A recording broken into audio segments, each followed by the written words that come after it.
Hi అండి, welcome to my channel అమ్మ వంటల వేదిక. ఈరోజు నేను మీకు టేస్టీగా అండ్ హెల్దీ మరియు క్విక్గా అయిపోయే ఒక మంచి స్మూతీ చూపించబోతున్నాను. దీనికోసం ముందుగా 2 స్పూన్ల ఓట్స్ని ఇలా 2 నిమిషాల పాటు డ్రై రోస్ట్ చేసుకోవాలి.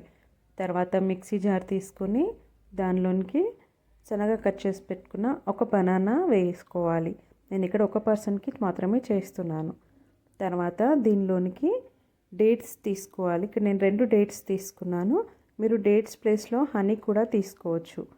తర్వాత దీనిలోనికి డ్రై రోస్ట్ చేసి పెట్టుకున్న ఓట్స్ వేసుకోవాలి.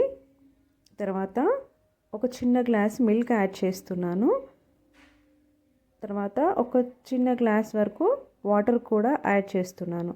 మీకు వాటర్ వద్దు అనుకుంటే మొత్తం మిల్క్తో కూడా చేసుకోవచ్చు. తర్వాత దీని అంతటిని ఒకసారి స్మూత్గా బ్లెండ్ చేసుకోవాలి. చూసారు కదా, బ్లెండ్ చేసిన తర్వాత మన స్మూతీ ఇలా రెడీ అయిపోతుంది. ఇప్పుడు దీన్ని ఒక సర్వింగ్ గ్లాస్లోకి ట్రాన్స్ఫర్ చేసుకోవాలి. చాలా క్విక్గా అయిపోతుందండి. ఇది మార్నింగ్ బ్రేక్ఫాస్ట్గా తీసుకోవచ్చు. చాలా ఫిల్లింగ్గా ఉంటుంది. ఒకవేళ మీరు వెయిట్ గెయిన్ కోసం ట్రై చేస్తున్నట్లయితే పీనట్ బటర్ కూడా యూస్ చేసుకోవచ్చు. అంతేనండి, సింపుల్గా అండ్ క్విక్గా అయిపోయే మన బనానా ఓట్స్ స్మూతీ. చూసారు కదా, ఒకసారి మీరు కూడా ట్రై చేసి చెప్పండి. చాలా టేస్టీగా ఉంటుంది.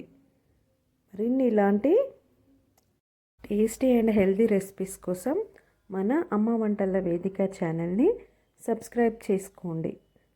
Thank you so much for watching.